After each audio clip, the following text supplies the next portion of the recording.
The Convergence of the Twain by Thomas Hardy. In a solitude of the sea, deep from human vanity, and the pride of life that planned her, stilly couches she. Steel chambers late the pyres of her salamandrine fires, cold currents thrid and turn to rhythmic tidal lyres. Over the mirrors meant to glass the opulent, the sea worm crawls, grotesque, slimed, dumb, indifferent. Jewels in joy designed to ravish the sensuous mind lie lightless, all their sparkles bleared and black and blind.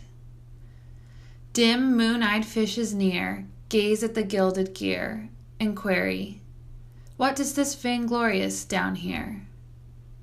Well, while was fashioning this creature of cleaving wing, the eminent will that stirs and urges everything, prepared a sinister mate for her, so gaily great, a shape of ice for the time far and dissociate.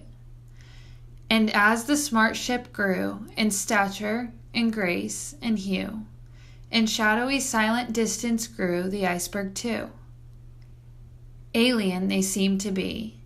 No mortal eye could see the intimate welding of their later history, or sign that they were bent by paths coincident on being anon twin halves of one august event.